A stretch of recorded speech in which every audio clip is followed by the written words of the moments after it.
Tayo man ay may mga kawikaan, ang lahat ng lahi ay may mga proverbs. At bakit mahalaga ang mga proverbs? Dahil ito ay mga karanasan ng mahahabang mga buhay. Kumisan maraming iba't ibang buhay na pinagdugtong-dugtong, pagkatapos ay pinagmuni-munian, pinag-aralan, at hinanapan ng generalizations. Para masabi ng isang henerasyon, ng isang kasabihan, kailangan napatunayan na ito sa buhay, through trial and error. Kaya daw ang nakikinig sa mga kasabihan, makakaiwas sa maraming kamalian. At bagamat kakaunti ang karanasan, ay magiging mga dalubhasa sa karunungan, sapagkat pinakikinabangan ang karunungan ng iba na napakatagal bago naipon. At ito daw ang mga mapapala nagdanga-aral ng Proverbs.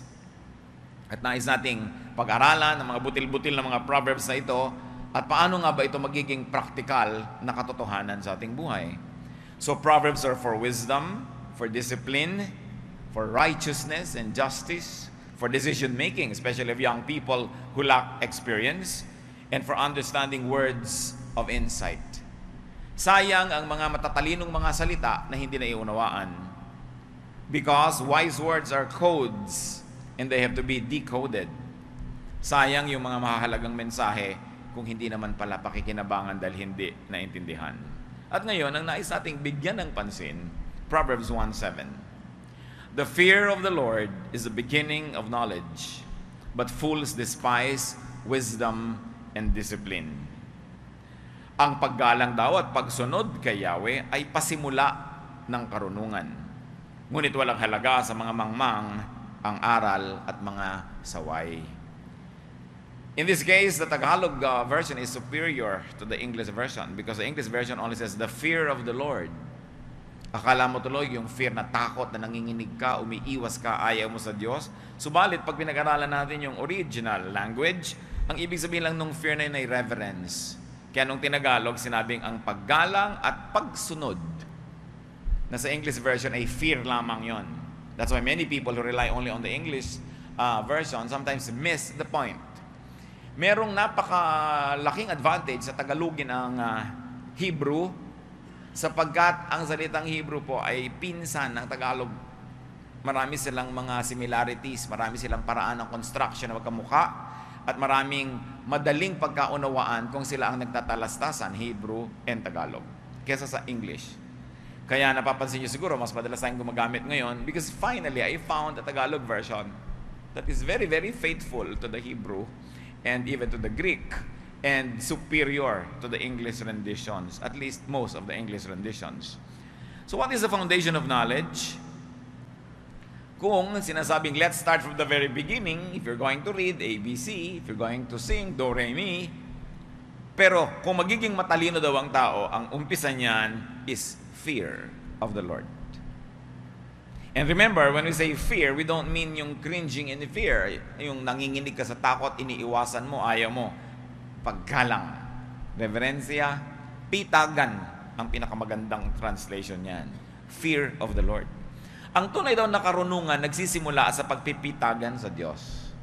So those who would like to be knowledgeable, especially those who like to be wise, must first begin with respect, with reverence, or paggalang. Deference to the Lord. Pagsasaalang-alang, consideration. Halimbawa, let's consider respect for one's parents and elders. Sa isang normal na pamilya, hindi ka naman takot na takot sa magulang mo, pero meron kang reverence. Respect for one's parents and elders. Kung kumakain sila at kasabay ka, hindi ka basta-basta lang tumatayo, iniiwan mo na lang sila sa mesa. Respect.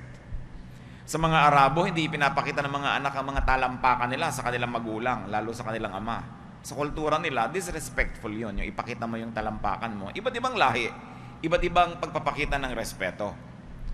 So there is respect for one's superiors, for colleagues.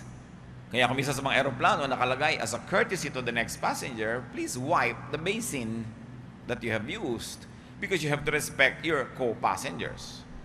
We respect one's friends. No? Hindi tayo nakikialam kung ayaw nila tayong pakialamin. Hindi tayo nagtatanong kung hindi nila tayo gustong sagutin. Hindi natin kinakalkal yung isinilihim nila sa atin kung kaibigan natin sila.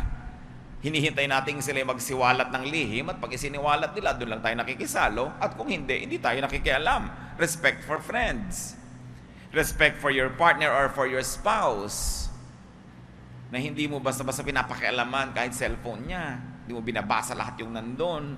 Liban na lang nanganganib ang inyong pagsasama, siguro pwede mong pakialaman, ano? Pero hindi lagi. Hindi como magulang ka, binabasa mo yung mga messages ng cellphone ng anak mo. Paggalang, respect. Pag naglalakad ka sa isang hotel, may nakabukas na pinto, hindi yung mukha mo pumasok na agad sa loob, nakatingin ka lang nakatingin. Yung hindi mo tinitingnan ng hindi ipinapakita sa iyo, respect. No? Very important. And very importantly, respect for oneself. Paano ba iginagalang ang sarili? Kung ang respect po ay isa sa kahulugan ng fear, therefore, to fear the Lord is to respect the Lord. And to respect the Lord is to respect everybody else because the Lord created all people. Kaya nakakapagtaka ko minsan yung mga sinasabing relihiyoso sila yung makadiyos, pero walang paggalang sa kapwa. Walang ginawa kundi alamin ang lihim ng kapwa, ibunyag ang mga lihim ng kapwa, kalkalin ang mga itinatago ng kapwa, all in the name of God. This is disrespectful. No? Kaya nakikita natin na hindi talaga yan natatakot sa Diyos. Kasi hindi niya naiintindihan ang pagkatakot sa Diyos ay paggalang sa Diyos at paggalang sa lahat ng nilikha ng Diyos. This fear of God has a double meaning. One is respect and one is obedience. But actually, though they look like separate ideas, they are really one. Because when you respect to the point of obedience. When you respect God to the point that you obey God. Hindi yung Diyos ko po, iginagalang ko po kayo, tas hindi ka naman sumusunod. May mga ganong anak, opo, pero hindi naman talaga sumusunod. Yung paggalang sa salita lang, panglabas, formal lang, anyo. Pero ang tunay na paggalang ay pagsunod. Lalo't kung ang ginagalang mo ay otoridad, sinusunod mo ang kanyang otoridad. And this is respect because of understanding. Hindi ba may tao habang lalo mong nakikilala, lalo mong ginagalang? Respect because of understanding. But when it comes to God, it's also respect despite lack of understanding. That you don't respect God only because you understand God. That you respect God in spite of your lack of understanding. Kasi God siya eh. Pagsunod dahil sa respeto, na dahil na rin sa pag-unawa. At pagsunod dahil sa respeto kahit kulang sa pag-unawa. Ganyan ang mga matitinong mga anak eh. Kahit hindi nila laging naiintindihan yung policy ng mga magulang nila, sumusunod na lang sila out of respect. And then later on, when they become wiser because of age, they will say, tama pala ang nanay ko, tama pala yung tatay ko. Buti na lang sumunod ako at ako nailigtas sa maraming pagkakamali. Dahil sinasabi nga nitong Proverbs, ang mga kabataan, ang mga hindi dalubhasa ay magiging parang dalubhasa sa karunungan. Makinig lang sa mga kawikaan. So what else is a form of obedience? Obedience that defines man's do's and don'ts. When we fear God, when we respect God, when we obey God, this respect and obedience translates into practical do's and don'ts. What you do, what you don't do because of your respect for God. Isipin natin mga kapatid, anong ginagawa natin dahil lang sa respeto natin sa magulang natin? Ano yung hindi natin ginagawa dahil lang may respeto tayo sa kanila? What do we do and not do because of our respect for our superiors and colleagues, friends, or our partners and our spouses? So the foundation, the basic building block of knowledge is respecting God. And this is respecting God to the point of obedience. Sino ang taong dudunong? Sino ang taong marunong? Yung gumagalang sa Diyos at tuloy-tuloy ang paggalang sa pagsunod sa kalooban ng Diyos. Yun ang marunong. Ang totoo, yun ang magiging marunong. Bakit? Kasi sa pagsunod mo, doon mo lang malalaman na tama ang Diyos eh. Paano mo magiging mapapatunayan na tama siya na hindi ka naman sumunod muna? Katulad ng recipe, pag binasa mo yan, tapos nabuo yung cake, nabuo yung niluto mo, tsaka mo lang malalamang tama pala yung recipe. Pero hindi mo malalaman yun kung hindi mo muna sinunod. Merong instruction ang isang binili mong equipment. Sinunod mo, umandar yung equipment, nalaman mong tama kasi sumunod ka. Paano mo ngayon malalamang tama ang Diyos? Alam niyo yung laging nakikipagtunggali sa Diyos, laging lumalaban o laging may conflict sa Diyos kasi hindi pa lang talaga sumusunod. Dahil kung susunod ka, malalaman mo totoo. Ngayon, sumusunod, kalahati lang ang puso, hati ang loob. Sumusunod, mabigat ang paa. Sumusunod, nagdadabog, masama ang loob. Hindi mo rin makikita. Susunod na rin lang tayo, gawin mo na with pleasure. Ilubos-lubos na. Buuin na ang loob at nang sa ganun makuha natin yung blessing. To obey God. Now, how do we apply this concept, fear of God? Because fear of God must be the beginning of consciousness. Ang pagkamulat ng isang isip ay dapat nagsisimula sa pagkatakot sa Diyos. Tinranslate nung kanta na banal na takot. Ibig sabihin, hindi yung takot na takot, kundi may paggalang, may respeto. Pag nagsisimula ka ng isang bagay, ang una mo nang iisipin, para ka maging talaga matalino, ano naman kaya ang sasabihin ng Diyos tungkol dito? Ano ba ang point of view ng Diyos tungkol dito? You begin with that. Because fear of God must be the beginning of consciousness. And if you want to really begin with consciousness, bata. Iba yung pinapalaki mo ang bata na may pagkakilala na at paggalang at pagsunod sa Diyos. Sabi sa Deuteronomio 6:7, ang mga utos niya itanim ninyo sa inyong puso. Ituro ninyo ito sa inyong mga anak. Pag-aralan nyo ito sa inyong tahanan, sa inyong paglalakbay, sa inyong pagtulog sa gabi, at sa inyong pagbangon sa umaga. Talagang drill. Talagang araw-araw, gabi-gabi, hapon-hapon, minu-minuto, laging itinuturo sa mga bata. Kasi iba pag nauna sa isip ng bata ang pagkakilala sa Diyos. Nandun ka na, nauna ka na. Paano ka papapalitan ng iba? Maligaw man ng batang ito, konti lang. Madapa man yan, babangon din agad. Magkamali man, matutuwid din kasi nauna yung tama eh. Kawikaan 22:6, ituro sa bata ang daang dapat niyang lakaran. At hanggang sa paglaki, di niya ito malilimutan. Kung itinuturo natin sa bata ang mga tama, especially the first 7 years, if you like to extend it, the first 10 years, panalo ka na. Wala na makakaagaw sa batang yan dahil nauna ka na eh. Para rin yung pagmamahal, kung minsan, di ba, kung sino yung nag-alaga, yun ang mahal. Kung minsan, hindi nga yun ang biological parent, pero hindi nagpalaki.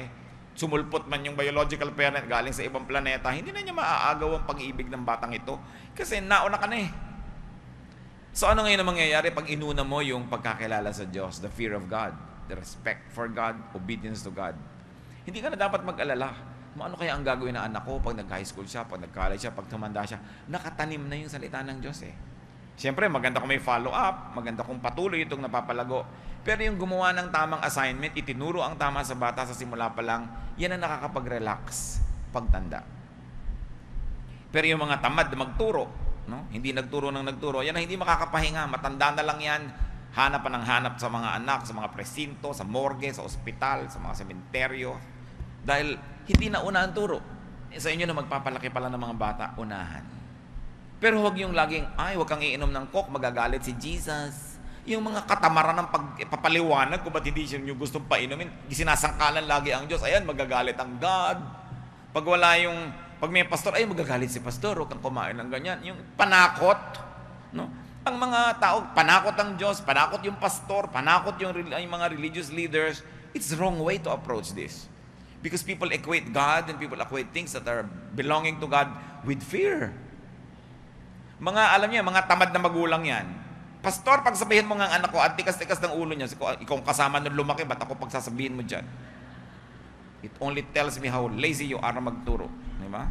May mga magulang nakakapanliit kung pwede lang akong mag-disappear. Kaharap yung bata, Pastor, ang tikas ng ulo niyan, pagsabihan nyo. Hindi talaga titino yung ganun bata kung ganun yung magulang. Walang tactfulness, walang diplomacy, pinapahiya yung bata. Huwag lang siyang sisisihin yung bata. Anong inaasahan mo magiging ugali ng batang ito? Kung ganyan nga yung magulang. Marami kung ganyan, gusto kong dapurakin ng sampal yung mga nanay na, ito pang anak ko, ulan na to. Ikatabi. Yung nanay ang gusto kong bigtihin dahil kaganyan yan, di kasi marunong magpalaki. Sabi nga ni Balagtas, yan ay problema ng dapat magturong tamad na magulang. Unahin ang pagtuturo. And fear of God must be the standard for ideas. Fear of God must be the standard for deeds. May ginagawa ka, uunahin mo agad yung fear of God. May kinalaman ba ang Diyos sa ginagawa ko, sa iniisip ko? Pero gusto kong bigyan ng diin mga kapatid, hindi ito takot ang pinag-uusapan. Galang, respeto. Kasi wala yung negative feeling. Awit, 111, 10. Ang pagsunod at paggalang kay Yahweh simula ng karunungan. Doon nagsisimula ang lahat. No? Kaya hindi pwedeng alisin mo yung mga salita ng Diyos sa pagtuturo. Aalisin mo yan sa equation. Pero hindi siya dapat ipinagdudot-dutan sa mga bata. Tuloy, negative ang attitude nila. Kita nyo yung mga pinag-aral ko minsan sa mga religious schools, yung mga mahihigpit na mga religious schools, talaga para mga nakawalang kabayo pagka gumraduate na sila. Kasi sobrang higpit. Sobrang nakakasakal. Mga kapatid, ang isa sa mga nagpapalungkot sa akin sobra, yung mga Bible-based, Christ-centered, evangelical Christians na nakakasakal pagkasama mo. Kakasakal. Ina-assign nila sa iyo yung values nila, no? Ipinipilit nila na ikaw maging clone nila. Kung yung behavior nila, ganitong gagawin nila, hinahanap nilang maging ganun ka rin. Everybody is an individual. Everybody was made by God in a unique way. So you cannot expect people to react to the same teachings and to interpret and apply the same teachings as much as you do and as much as you would. May mga tao, pag dumating sila, nagpapasikip ng mundo. Yung, naku, dumating na naman itong mga born again na to. Yung bang nakakasakal. Dapat hindi tayo ganon. Kasi hindi ganon si Jesus. Lagi tayong nagmo-moralize, assigning morality to everything. You know, morality is a very personal issue. No? While we have the same God, the same Bible that we subscribe to, you must process it. And you must apply it in a way that is unique to your situation, that brings out the best in you and brings out the best in situations. Hindi yung para tayong Diyos, yung pag dumadating tayo, judge ka ng judge. Nakakalungkot na ganyan. Alam niyo, napakarami mga tao, dapat sana napalapit na sa Diyos kung hindi lang nakakapaso ang maraming Christians. What we must learn is to be steadfast in our sense of morality, but not to inflict it on others. Let them process their own application of these spiritual things. So kailangan, ang pagsunod at paggalang, doon nagsisimula ang karunungan. So, anong ibig sabihin yan? Gumagalang ka kay Yahweh, gumagalang ka sa Diyos. Ang Diyos nga gumagalang sa tao Iginagalang nga niya yung will ng tao, hindi nga niya iniiba yung will ng tao Hindi nga siya nang iiba ng tao hanggang yung tao willing magpaiba Tapos ikaw iibahin mo lahat ng tao sa paligid mo, papaandarin mo sa iyong tugtog, sa iyong kumpas. Hindi na yan paggalang sa Diyos. Kasi hindi na yan pagsunod sa kanyang halimbawa. Remember, fear is to obey and to follow the example of God. Halimbawa, you know, that the king reigns, an example of a ruler, no? Some people may not respect and obey the king, but what will happen to them? Di ba sila ay mapapahamak, sila ay huhulihin, sila ay kinukulong. So ganyan ang nangyayari sa atin pag hindi natin iginagalang ang Diyos. Paggalang na pagsunod, hindi lang paggalang na naka-close neck ka, naka-long sleeves ka, yung para ka laging ibuburol dahil ginagalang mo ang Diyos. Hindi lang yun. Kundi yung iginagalang mong yung kapwa, kahit hindi sila kagalang-galang, kasi iginagalang din sila ng Diyos. Dapat nating iakyat, isampa, itaas yung pagbabasa natin ng Bible At ang pagbibigyan natin ng kahulugan sa mga salitang ito. God respects people. So how do you respect God? Respect those that God respect. That means you're respectful of people. At yung ruler, pagka hindi mo ginagalang, sinusumpa-sumpa mo, ano mangyayari sa'yo? Mapapahamak ka. At marami pong kapahamakan ng tao, hindi lang natin na pagko-connect dahil hindi natin ginagalang ang Diyos. Isipin nyo kung paano niya apply yung marami akong tragedy sa buhay, maraming nangyayari sa akin hindi maganda because I don't respect God. Halimbawa, sabi sa mga ngaral, 10, 20, ni sa isip ay huwag susumpain ang inyong hari, ni sa pag-iisay huwag hamakin ang mayayaman, pagkat may pakpakang balita at may tainga ang lupa. Anong sinasabi dito? Defer to those who have power and authority. And if this applies to human, powerful personages, what more to God, who is divine, who is in heaven? Kaya dapat lagi siyang iginagalang. Kahit sa isip mo, hindi mo siya dinidisrespect. No? Kailangan laging may pag-alang sapagkat nakakarating sa langit ang lahat ng mga hindi natin paggalang sa Diyos. May balik sa atin yon. Kaya kung minsan nagtataka ka, bakit ba hindi ako mag-click sa ginagawa ko? Lagi na lang ako nabibigo, lagi na lang ako nalulungkot, lagi na lang akong lugi. Maaring yan yung mga balik ng hindi natin paggalang. Kahit ka religious. Maraming ang religious yan talagang hindi gumagalang sa Diyos in principle. Kaya kung minsan sila tong malulungkot, sila tong mga nilulunod na lang makalungkotan nilang kahahaleluya ng kahahaleluya, pero naglilibang lang talaga sila dahil alam nilang mayroong napakalaking kulang sa kalooban. Kaya dapat talaga ang inuuna yung loob, yung totoo.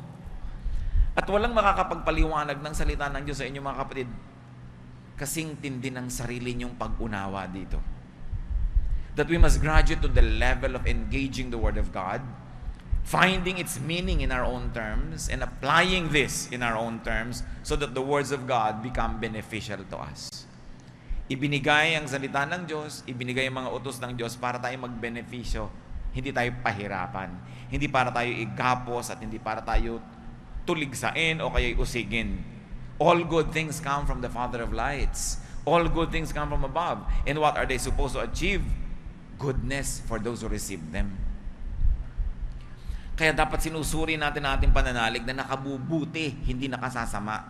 Nakapagpapasaya, hindi nakakapagpalungkot. Nakakapagpaluwag, hindi nakakapagpasikip. Sapagkat ang lahat ng galing sa Diyos ay mabuti. Unang Pedro 2:13-14. Yun daw mga hindi nagre-respeto sa may powers. Alang-alang sa Panginoon, pasakop kayo sa lahat ng mga may kapangyarihan sa bayan. Sa emperador, na siyang pinakamataas na kapangyarihan, at sa mga gobernador na isinugo niya upang magparusa sa mga gumagawa ng masama at magparangal sa mga gumagawa ng mabuti. Again, we are being taught to defer to human authority. How much more to the divine authority in heaven? Yung otoridad na nagbibigay ng kaparusahan sa mga gumagawa ng mali at nagbibigay naman ng gantimpala sa gumagawa ng tama. Sa isip pa lang nananalo na o natatalo na ang isang tao. Sapagkat ang lahat ay nagsisimula sa isip. Ang taong nakakapagdisiplina sa paraan ng kanyang pag-iisip ay nakakalugod sa Diyos. Ang Diyos ay naghahari sa ating isip. Kung may pinaghaharian siya, bagamat naghahari naman siya sa lahat ng bahagi ng ating katawan, pero palagay ko naman mas naghahari ang Diyos sa ating utak kaysa sa ating kuko. Kasi doon talaga nabubuo ang lahat ng gagawin natin. Doon tayo nakakapag-isip, doon tayo nakakagawa ng maraming bagay. Kaya yung isip, yan ay dinidisiplina. At lagi nating tinatanong, what does God think? What does God say? Magpapasya ako, ito mga choices ko. What does God want? May pipiliin ako na direksyon. What does God want? Inuuna. Yun ang respect. Kayo, ewan ko kung ginagawa nyo pa ito, pero dapat nakatira sa inyong nanay nyo, mamamalengke kayo. Hindi nyo ba siya tinatanong, Nay, ano pong gusto nyong ulam? Respect yun eh. Hindi yung ihain mo na lang kung anong gusto mong ihain sa nanay mo. Respect. Tinatanong mo, anong gusto ninyo? Gusto ng mga matatanda, sinasangguni. No? Pero hindi mo na ba sa babaliwalayan at yan ang napakalaki ngayong heartache ng matatanda. Hindi na sila tinatanong. Lalo't hindi na sila yung kumikita. Lalo't hindi na sila yung maraming alam dahil yung computer, mas marami ng alam. Pero may respeto ka. At kung may respeto tayo sa tao, may respeto tayo lalo sa Diyos. Mas madalas, nire-respeto natin yung tao kasi kitang-kitang nandyan, pero nalilimutan natin yung respect for God. Yung sumasangguni ka, may gagawin ka, magtatanong ka man lang, ano bang gusto niyo, Lord? Saan ba tayo pupunta? Ano ba sa mga trabahong choices na ito ang tatanggapin ko? Alin ba sa mga negosyong ito ang aking gagawin? Alin ba sa mga manliligaw na ito ang aking tatanggapin? No, hindi yung gusto mo na lang lagi. Nagtatanong ka. Sapagkat ang nagtatanong ay naliligtas sa napakaraming kamalian. No? Ngayon, kung sabihin mo, nagtatanong ka lagi sa mga religious leaders, hindi naman lagi ang sinasabi ng establishment, yun ang sinasabi ng Diyos. No? What the religious establishment say is not always what God says. Kaya, sinusuri mo rin yan. Sasabihin kasi natin, bakit ganun? Ang religyoso ko, masunurin ako sa lahat ng utos ng simbahan, pero ba't hindi ako masaya? O bakit miserable ako? O bakit parang may kulang? Kasi hindi naman lahat na itinuturo ng religion yun talagang gusto ng Diyos. Kaya ang pagtuligsa na lang ng Panginoon sa mga religious leaders, ganun na lamang. At paulit-ulit ko yung sinasabi. Paulit-ulit. Nagsasawa na nga siguro kayo niyan. Pero kasi kitang-kita ko mga kapatid na isang napakalaki magpahirap sa tao, relihiyon. Hindi yan masama. Maganda nga yan. Pero dapat yung relihiyon nakasang-ayon sa kalooban ng Diyos, hindi lang doon sa convenience ng mga leaders, sa convenience ng social engineering, sa convenience ng peace and order, that many individuals are sacrificed. Hindi na iginagalang ang individual for the sake na lang of order. Ganon. Maraming ganyan di ba? Pagka for the sake of order, o lahat papakainin, magkakamukha na, wala ka ng pake kung merong allergic ito, hindi niya ito pwedeng kainin. Yung isang tao, ayaw niya ng gano'n na pagkain. Wala ka na doon, basta nag-serve ka sang lahat. O maayos na, pakakain tayo ng 7, 7:30, tapos na. Tapos. Di ba ganyan sa mga camp, ganyan sa mga retreat, tinatanong ka ba, allergic ka ba sa bagoong? Gusto mo ba ng ganito? Ang gusto mo bang butter, matigas o malambot? Ano bang gusto mong tinapay? Hindi ka natatanungin. Yung talagang parang batong pandesal doon at yung mantikilyang kasing nipis ng hangin, yun na kasi camp. Kasi ang iniisip ng camp organizers, kailangan 6 magpakain para 6:30 tapos na. Ganon. Ikaw naman gusto mong tulog ka pa hanggang 6:30. Hindi pwede. Gising na kayo lahat. Intindihan niyo ako mga kapatid na yung pangkalahatan, bihirang effective sa individual yun And when you look at Jesus, Jesus always paid attention to the individual. Baka naman mag-camp tayo, humingi kayo ng mga kapritsyo nyo, ha? Example lang yun. Ganun talaga pag-camp, lalo't mura, no? Wala nang masyadong individualization ang mga serving. Pero, paandarin nyo yung imagination nyo. Ganun ang society. No parking, kahit na ikaw lumpo, hindi ka makapark dyan, buti sa mga advanced civilizations, ginagalang nila, pwede ka mag-park kung ikaw ay medyo physically challenged, no? Pag sabing ganito yan, wala silang pakialam sa'yo. Basta sumunod ka para madalian yung mga namumuno. Ganon din sa church. Para lang madali ang buhay ng mga namumuno. Ganito, ganyan, ganyan, ganyan. Hindi ganon si Jesus. No? Tinuligsan niya yung katigasan ng loob ng mga religious leaders sa pag-accommodate sa mga individuals. Matthew 15:8. Ang paggalang sa akin ng bayang ito ay pakunwari lamang, sapagkat sa bibig at hindi sa puso ito bumubukal. Sinong tinutuligsa? Bayang Israel. Nasabi nila sila ay bayang pinili, bayang makadiyos. Pero sabi, hindi. Hanggang bibig lang yung mga yan. Hindi totoo. Mateo 23:15. Kahabag-habag kayo, mga tagapagturo ng kautusan at mga Pariseo, mga mapagkunwari. Nilalakbay ninyo ang karagatan at ginagalugad ang buong daigdig. Makahikayat lamang kayo ng kahit isang hentil sa pananampalatayang Hudyo. Ngunit, kung ito'y mahikayat, ginagawa nyo siyang masahol pa kaysa sa inyo. Kaya't lalong may dahilan para siya'y parusahan sa impyerno. Si Jesus ang nagsasalita. Sino tinutuligsa niya? The religious leaders of his time. Sabi niya, malas ang dapuan ninyo. Malas ang sumunod sa inyo. Malas ang makonvert nyo dahil lalong mapapahamak sa impyerno dahil marami kayong ituturo na pampahirap, pampagulo. People become judgmental, people become selfish, and people become self-righteous pag dinapuan ng mga teacher na ito. Sabi, you make them twice as much a son of hell as you are. So anong ibig sabihin ng paggalang sa Diyos? Hindi lang i-impose mo ang iyong mga religious standards on people, kundi igalang mo yung mga tao kahit yung ayaw maniwala sa iyo. Kasi ganun si Jesus. Kahit yung hindi sumusunod sa iyo. Hindi yung ganyan ka lang dahil masunurin sila. Pagka hindi na sumunod bukas, sisipain mo na hindi mo na siya kapatid. Ganun ba ang paggalang sa Diyos? Kung iginagalang nyo ang inyong magulang, anong gagawin yung trato sa inyong kapatid? Ginagalang nyo magulang nyo, nagkamali ang kapatid nyo, anong gagawin nyo? Papatayin nyo yung kapatid nyo? Hindi yung magulang nyo ang nagdamdam. Ginagalang nyo ang magulang nyo, ang inyong kapatid ay nagkulang, nagkamali, anong gagawin nyo? Itatakwil nyo. Anong mararamdaman na inyong magulang? Pero ganoon, ang napakarami mga sasabing, we worship God. Pero ang sama ng pakikitungo sa mga kapatid, sa mga kapatiran, lalo't-lalo ang mga kapatid na ito'y nagkakamali, lalo't-lalo ang mga kapatid na ito'y nadapa, paano mo papakitunguhan ng Diyos kung hindi ka nakikitungo sa mga anak niya na mahal din niya? So, paulit-ulit na binibigyan natin ng kahulugan. Ano bang ibig sabihin na irespeto natin ng Diyos? What does it mean to really fear God? Now, fear of God must inform, it must shape, and it must direct human activity and achievement.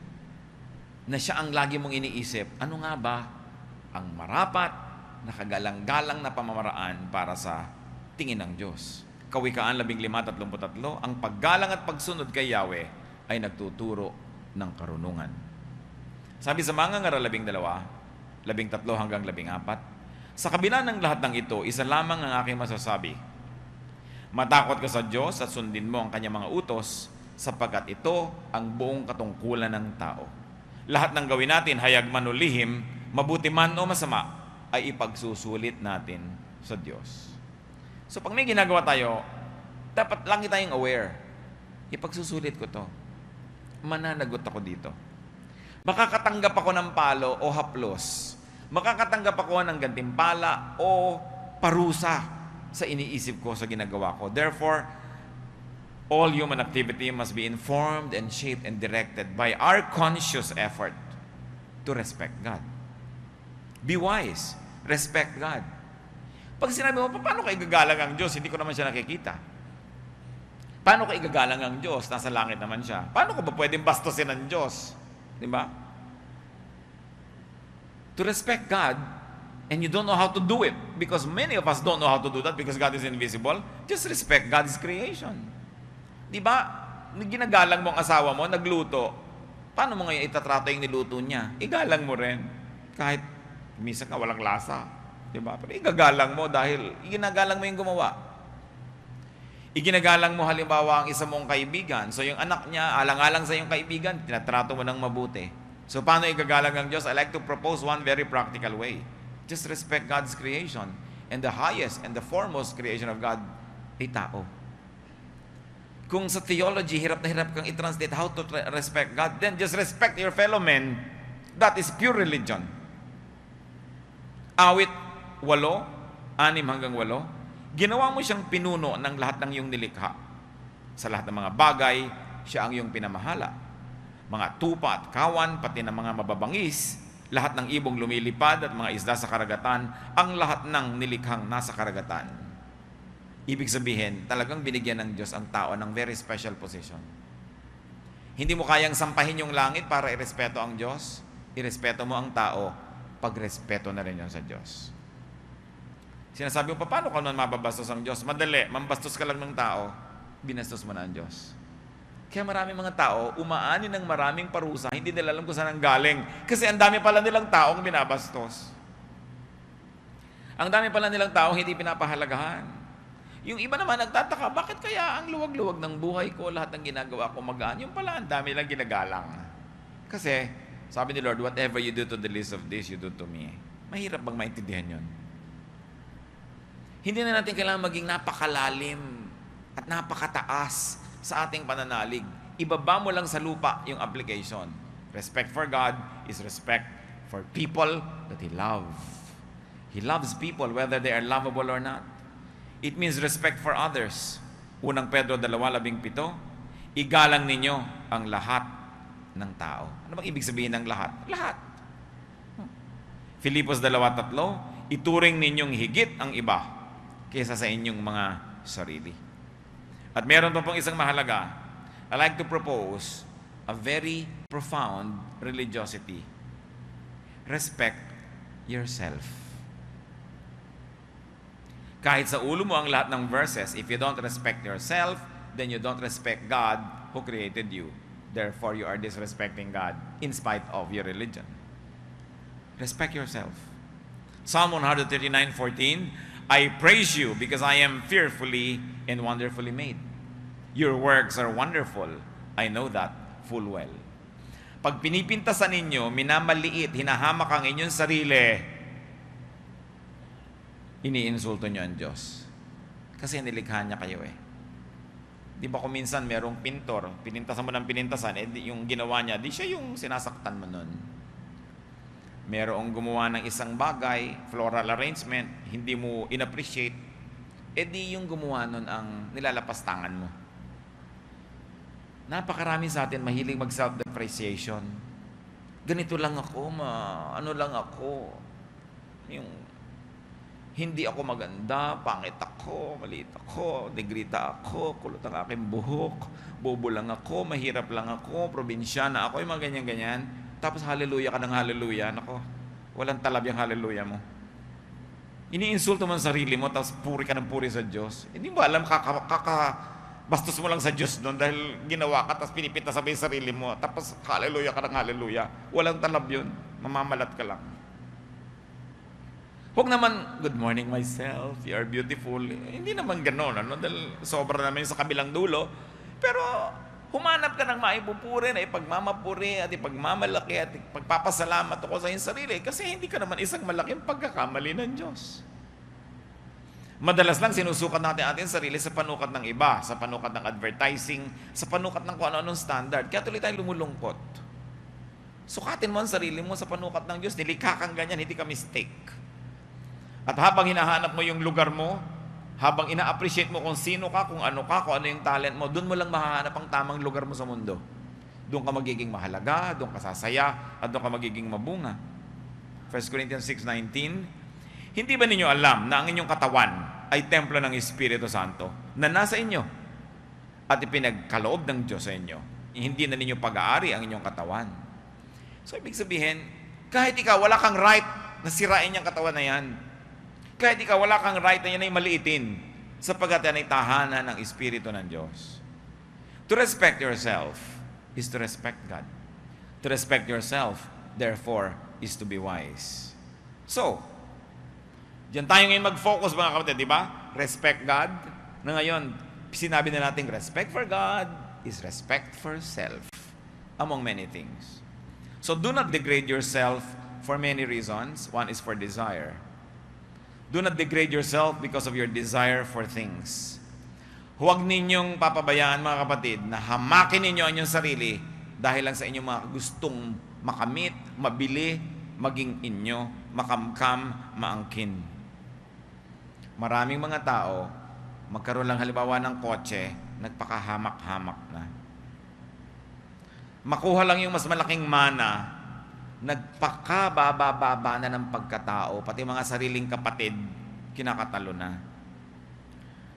Makamit lang yung hinahangad, ibinaba na ang sarili sa putik, hinamak na ang kanyang sariling dangal. Tapos things lang yung ipapalit mo. Sabi sa Mateo 6:26, masdan ninyo ang mga ibon, hindi sila nagtatanim, ni umaaniman, o kayo nagtitipon sa kamalig.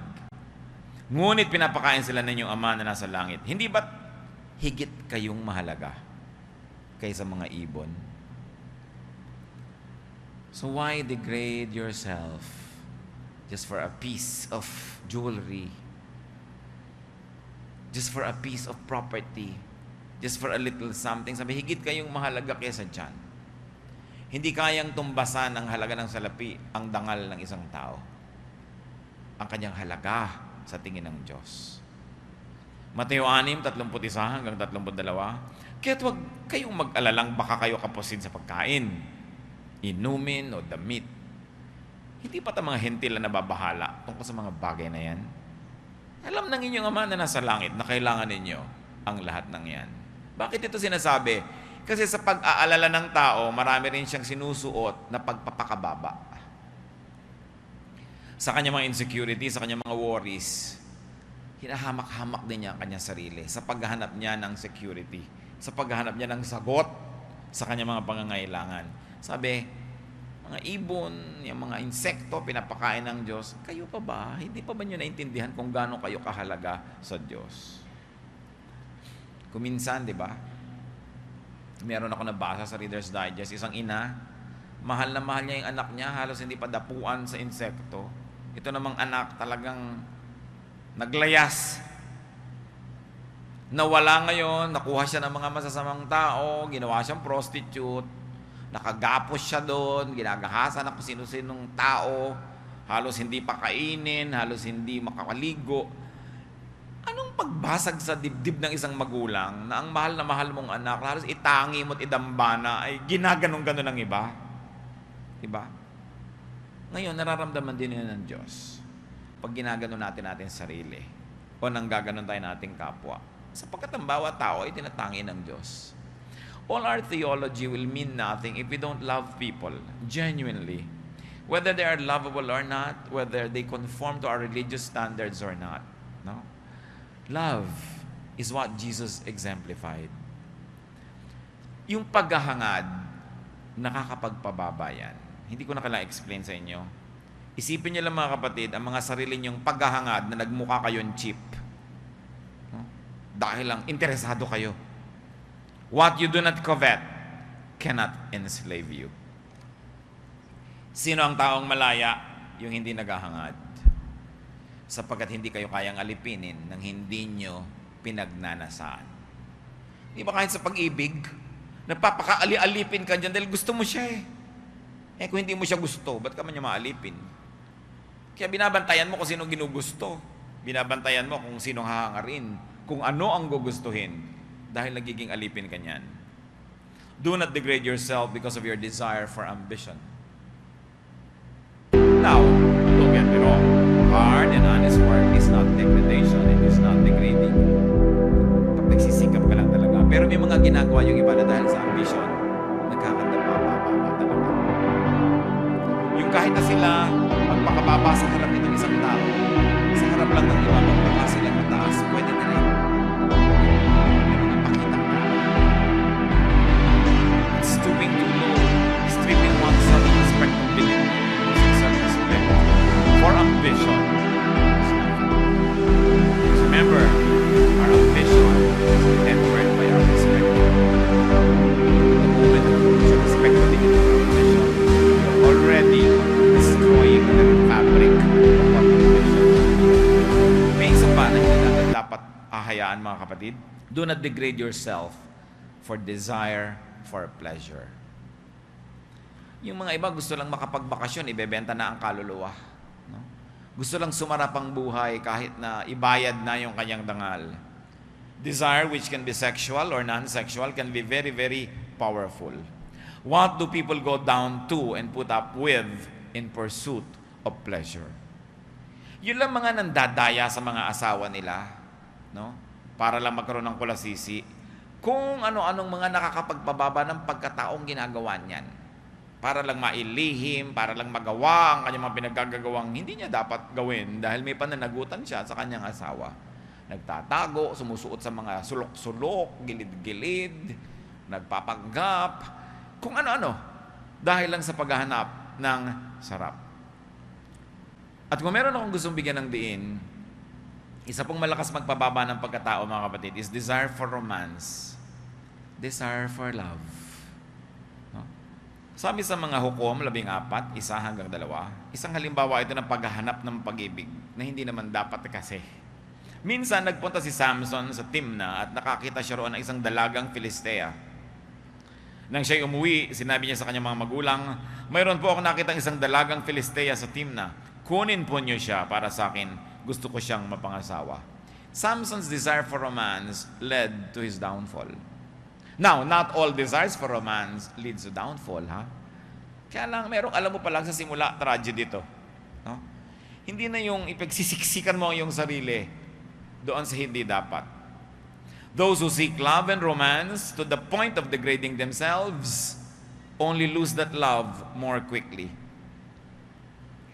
Pag nagpapakaaba ka, nagpapakababa sa harap ng iyong gustong umibig sa iyo, lalong di ka naiibigan. Learn. Kung bakit ganoon, pag mahal na mahal mo, talagang kung ano-ano, nagiging clown ka na, nagiging payaso, kung ano-ano, pinaggagawa mo sa sarili mo para ka lang mapansin, pero lalo ka lang pandidirihan. No? Kasi alam niyo, yung paghabol sa isang taong ayaw sa iyo, kakadiri ka lang nun, wala kang mapapala, tatakbuhan ka lang. Masakit sa mga umiibig pero makinig kayo. Kung ayaw sa inyo, pasensya kayo, huwag nyo habulin. Wala kayong magagawa para kayo magustuhan. Kasi yung pag-ibig, tumutubo ng bukal, kusa. Kung nagsisirko-sirko ka, lumululong ka ng libu-libong karayom, bumubuga ka ng mga lahar para ka lang magustuhan, lalo ka lang lalayuan. In romance, especially if you are not loved anyway, or if you are not loved as much as you are loving, you only lose your glow when you love too much. You only lose your glow when you give too much. Because the beauty of love is in the unseen. The thrill of love is in not giving everything. No? Kaya mga bigay na bigay para ka lang maibig, talagang kukunin lahat at bukas hindi ka pa rin ibig. Lugi ka lang lalo. No? Mahihirapan ka lang na naibigay mo na lahat. Huwag ka na magbigay, nahirapan ka rin, may natira sa'yo. In other words, respect yourself, even in terms of love and romance. Because it's the only way to be respected in turn. It's the only way to keep something for yourself if you don't get respected in the first place. Maraming nagkakamali kasi nabubulagan ng isip pag umiibig na pag ayaw sa'yo, kahit anong gawin mo, ayaw sa'yo. Kung hindi ka gusto, huwag kang maghabol, lalo ka lang tatakbuhan. Ngayon, kung hindi ka mahal, huwag kang paselos-selos, lalo ka lang nakakainis nun. Ang pagseselos ay masarap lang kung mahal mo yung nagseselos. Pero kung hindi mo mahal yung nagseselos, gusto mo siyang ilibing ng buhay. Bago kayo ilibing ng buhay ng pinagseselosan nyo na hindi na kayo mahal, tanggapin yung katotohanan. Lalo hindi nyo asawa. Siyempre, kung asawa, meron kayong right magselos. No? Pero yung girlfriend lang kayo, selos kayo ng selos, alam nyo na ayaw kayong puntahan, text ka pa ng text. Paramdam ka naman. Ayaw na nga magparamdam. May gusto mo pa magparamdam. Padala ka na ng padala ng load, hindi ka pa rin tinetext. Hindi mo ba naintindihan yun? Kailangan pa bang i-memorize yan? Yan ang sinasabi natin, huwag ka magpakaaba kasi anak ka ng Diyos eh. Kasi may halaga ka. May magpapahalaga sa'yo. Hindi ka pinapahalagahan ito. Huwag mo ipanduta ng sarili mo dyan. Dahil lalo ka lang bababa yung value. Dinagdagan mo, lote, may mana akong lote. O may kotse. Ang dami mo na idinagdag, ayaw pa rin. Diba? Susunod mo, teka muna, mali ito. Magtitira dapat ako sa sarili ko. Para pag dumating yung tamang tao, meron pa siyang abutan. Diba? Mahirap na wala na siyang inabot, nasa lantakan na, wala na. No? Kung hindi ka mahal, huwag mong ipagpilitan. Kasi mo masakit po yan. Oo nga, pero hahabol-habol ka, wala rin naman mangyayari. Lugi ka sobra. Kung ayaw sa'yo, huwag pagsiksikan. This means respect for God eh. Nako-connect nyo mga kapatid. Because God respects you. God wants you to respect yourself. Keep something for yourself. Keep the Spirit of God in you respectable and respected. Yung mga ibang magulang sabihin, bakit mo ginanyan ang sarili mo? Dala-dala mo ang ating pangalan. Nakala mo kung ano yung pangalan ng pamilya nila. Every family has a skeleton in the closet, ha? Huwag na kayong mga pamilya natin. Lahat ng pamilya may bulok. Lahat ng pamilya may lihim, may baho. Habang tinatanggap yan ng mas maaga, mas makakalaya kayo para hindi na lang kayo pagod na pagod wag image dyan. Lahat ng pamilya, walang perfect. Nakakalaya ka. Sabi, ganyan talaga. May kapintasan kami. Diba? Talagang may lola kaming ganon, may kapatid akong ganito, yung ganito kami. Ganito kami. Diba? God is not finished working on all of us. Pero sa yung ang pamilya natin, kinaladkad mo sa kahihiyan, galit na galit dahil dala mo yung pangalan. Yung pangalan ng Diyos na dala mo, nilikha ka ng Diyos. Tapos kung saan mo kinaladkad yung karangalan na yun. Diba? Remember that you are not your own, you were bought at a price. Sabi sa 1 Corinthians 6:19, hindi ba nyo alam na ang inyong katawan ay templo ng Espiritu Santo na nasa inyo at pinagkaloob ng Diyos sa inyo? Hindi na ninyo pag-aari ang inyong katawan. Gusto mo mang ipamigay lahat yan, hindi pwede kasi hindi naman sa'yo lahat yan eh. Kaya dapat may itinitira ka. Kahit man lang yung parte ng Diyos sa'yo, matira. Huwag mo ipamigay kasi hindi naman sa'yo yon. Kaya hindi ka mauubusan ng paggalang sa sarili mo kasi may Diyos na nakatira doon, kailangan mo igalang. Kaya hindi tayo dapat nakakalimot ng gusto. There is a part of you that is God's. There is a part of you that belongs only to God. Don't surrender it to others, no matter what. Kahit ano pang iyong emosyon. Especially to those who do not respect you anyway. Especially to those who do not respect the God in you. Why surrender everything to that person? Mangangaral 12:7, alalahanin mo siya bago manumbalik sa alabok ang ating katawang lupa. At ang ating hininga ay magbalik sa Diyos na may bigay nito. May nakatanim sa iyo na sa Diyos, Kanya talaga yon. Babalik sa Kanya, hindi mo pwedeng ipamigay. Dapat laging may natitira.